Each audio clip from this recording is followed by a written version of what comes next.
Gatho cia mwanya na gagucuga muherani undu wa gucererwo ni mahinda maria twakorwo tugicererwo ni kwambiriria mohoro maya ma matuuraini. No muthenya wa umuthi mogaro na thiku iria ingi tutigukorwo tukihungura matuuraini uria tumenyerete, no tugukorwo tukimurika umwe wa aria marahuranira gituro kia ubunge guku Nairobi. Nie njitagwo Njoroge wa Kimani na mwathiriri na njira ya ciiko etagwo Wanjiku wa Njuguna. Gatho cia mwanya na uria tuli nake niwe mumbunge wa mbere gukorwo anaruguria manifesto yake ya gutariria kioneki giake gicigo giake kia ubunge. Akoretwo ari mumbunge kwa ihinda na ni gukorwo agitutariria maingi, no tugukorwo tukigarura ruthiomi tucokerere o haria ha M na B na B, tucoke tuthie haria ha R na L.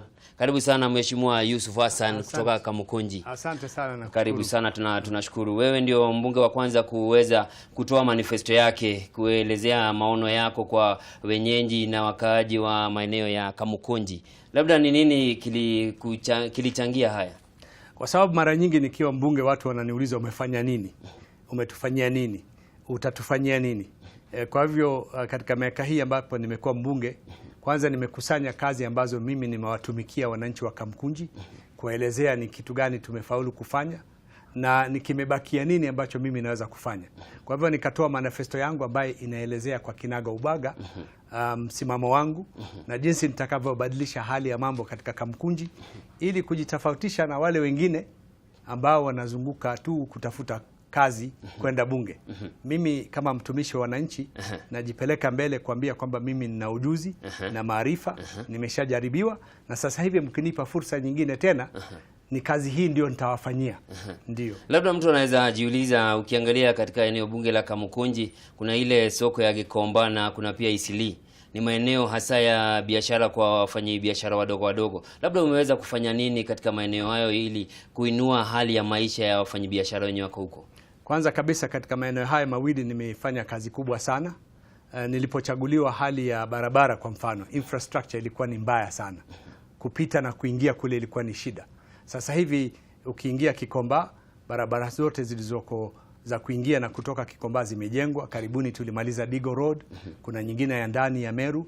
Alafu nje katika sehemu ya Pumwani ambapo Kikomba ipo, tumetengeneza barabara 11 ambazo zote zimetiwa lami, ambazo zinarahisisha usafiri wa kuingia ndani, kuleta mzigo, wanunuzi kuingia ndani, wachuuzi kuweza kupata fursa ya kuweza kuuza biashara yao na vifaa vyao bila shida yote.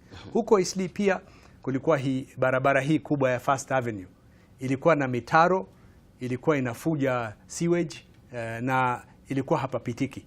Sasa hivi First Avenue ni dual carriageway, kuingia kutoka Kariakoo Starehe kuingia Kamukunji sasa hivi ni Genoa Ruinge ni dual carriageway. Hiyo barabara ya First Avenue imemalizika kutoka Juja Road mpaka Jogoo Road, ni barabara safi. Na pia Muratina Road ambayo ilikuwa ni barabara ya mchanga Changarawe, sasa hivi ni barabara ya lami na itajengwa kuunganishwa mpaka Thika Road.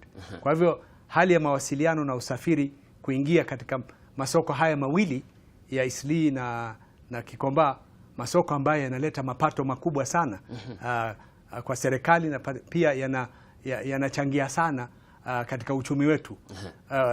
Mawasiliano sasa hivi ni barabara na pia tumeingiza taa mitaani.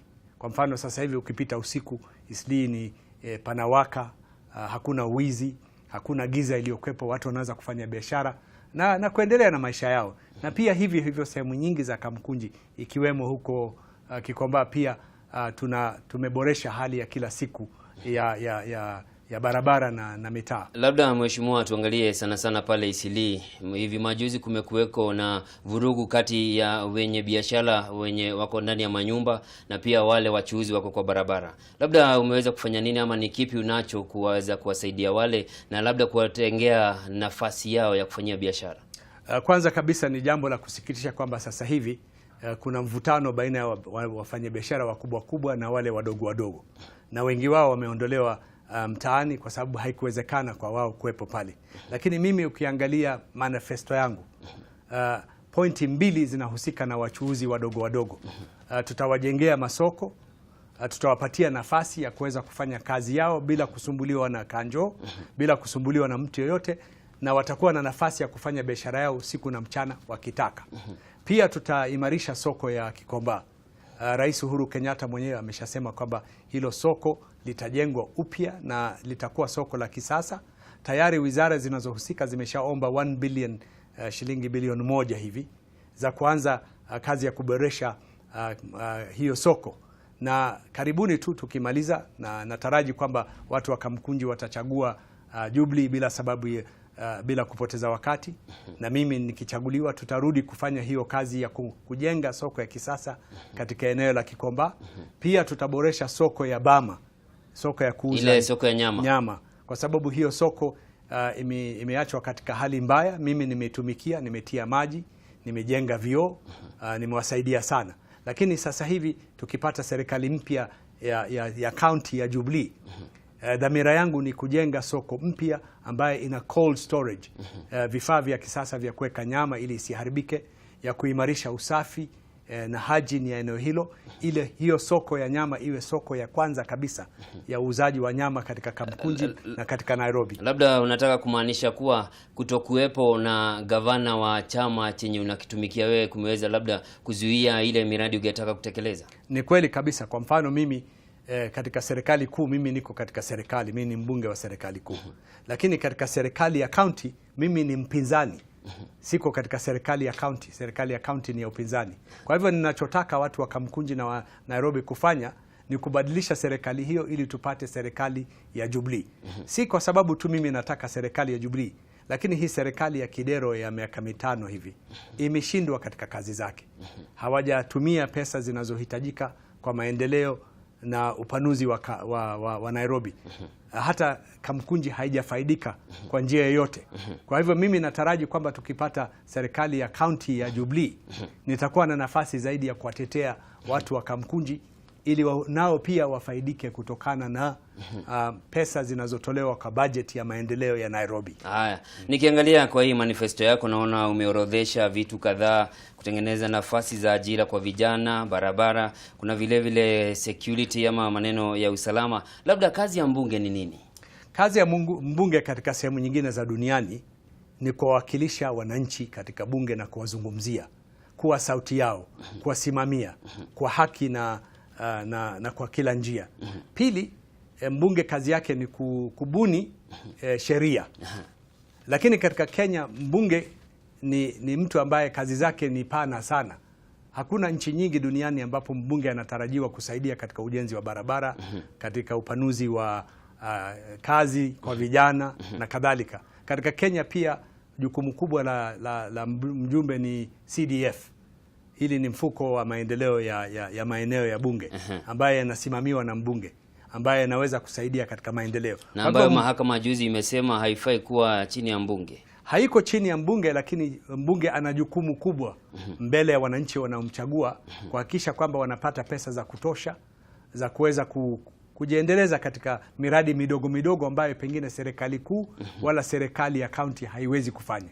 Kwa hivyo mimi mwenyewe ningependelea hiyo isiwepo, lakini katika mfumo wetu wa kisiasa hiyo kazi ni ya kazi ya mbunge. Kwa hivyo nitaendelea kuwatumikia wananchi, kuleta maendeleo katika ujenzi wa barabara, katika kuimarisha elimu. Kwa mfano mimi nimetilia sana elimu. Nimejenga madarasa mengi, nimejenga shule 2 za upili. Our Lady of Mercy Girls Secondary School, shule ya kwanza ya upili ya wasichana katika Kamukunji. Alafu juzi tumefungua shule ya upili ya Zawadi iko Eastleigh South, eneo ambalo halikuwa na shule yoyote. Pia nimewapa bursaries vijana na wasichana 18,000, 12,000 wakiwa katika shule za upili. 2,600 tumepeleka katika vyuo vikuu na katika vyuo vya ufundi, technical colleges. Alafu 2,600 tumewapatia nafasi ya kujifunza udereva, umakanika, vitu hivi ambavyo unaweza kujifunza haraka na uweze kujipatia kazi. Na vijana wengi wa Kamukunji ni watu ambao hawajamaliza shule ya sekondari na hawana uwezo wa kuendelea katika shule za upili wala katika vyuo vikuu.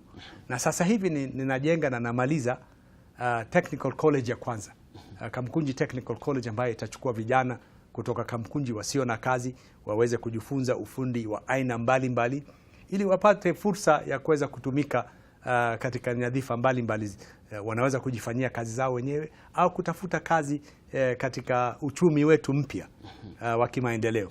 Labda kuna hii soko, turejelee soko ya Gikomba, na katika miaka ya majuzi watu wameweza kugharamika hasara ya mamilioni ya pesa kutokana na mioto yenye mara kwa mara hutokea. Na labda mtu anaweza jiuliza, kuna wasimamizi wa wodi, kuna mbunge, kuna hata gavana, labda suluhu itakuwa ni nini? Labda ni kujenga soko jipya ama ni nini?